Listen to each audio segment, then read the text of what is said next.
Hi beauties, welcome back to my channel. So today I have an updated contour and highlight routine. If you guys have been following me for a while, you know I did one a couple of years back, but since then of course new products have come out, different techniques that I've learned and stuff like that. So this one's a little bit different than that, so I figured this one would be more up your alley. It's using creams and of course powders and everything like that to set it all. I hope you beauties enjoy the video. Don't forget to give it a thumbs up. Subscribe to my channel if you aren't already, and I'll talk to you in my next one. Bye! Alright, so let's get started with, of course, a bare face, which I have already moisturized and primed.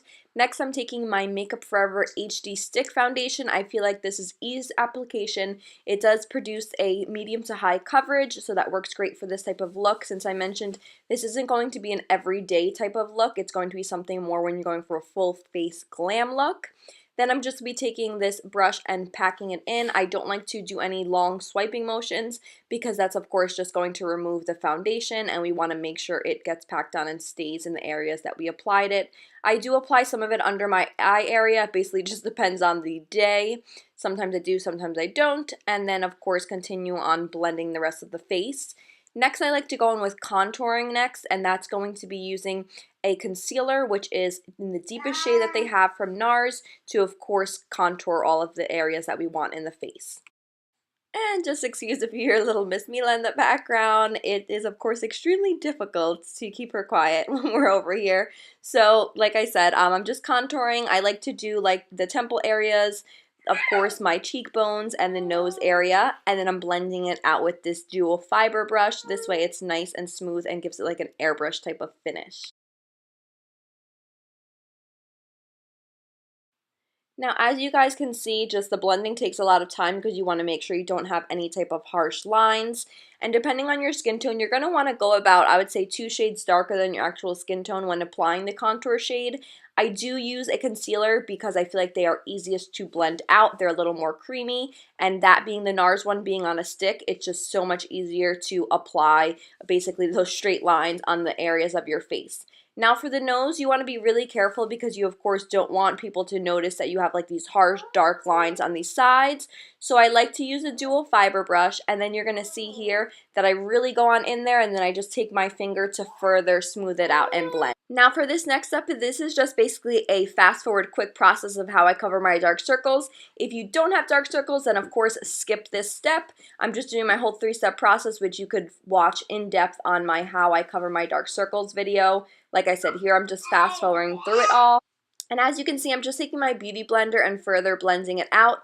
Now for basically creating the highlight, I take a concealer that's 1 to 2 shades lighter than my skin, and I'm going to place that under my eyes, down the bridge of my nose, and everything like that.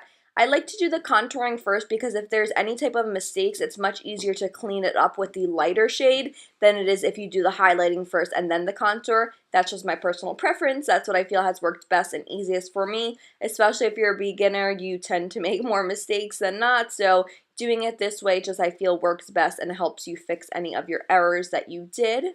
Then once I'm done applying all of the highlight that I wish to have in the areas, I'm just going to be taking my beauty blender once again, and you're going to blend all of this into your skin. Like I said, you're just going to blend it with the damp beauty blender. Once again, just want to remind you guys that beauty blender does have to be damp in order for it to give a nice airbrush finish.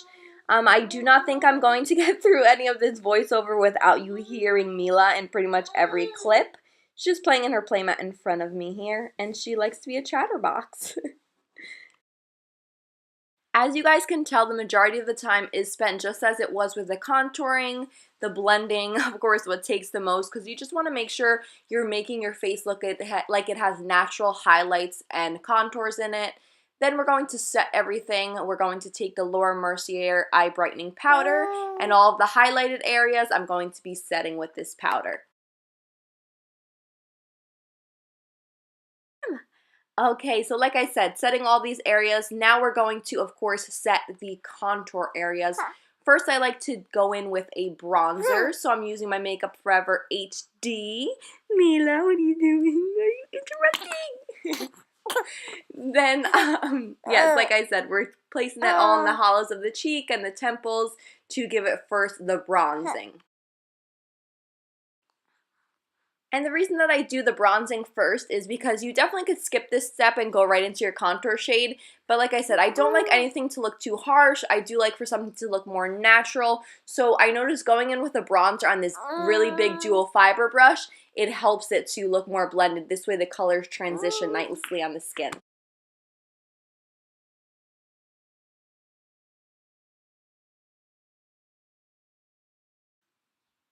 Now I'm taking my Becca highlight in Opal, and this is just going to be applying any shimmers. So you're not, of course, going to apply this under your eyes or anything, just the key points that you want, basically the light to reflect any type of shimmer on the skin. And I do like to do this, as you can see, before my blush, because once again, that helps with the blending and transitioning.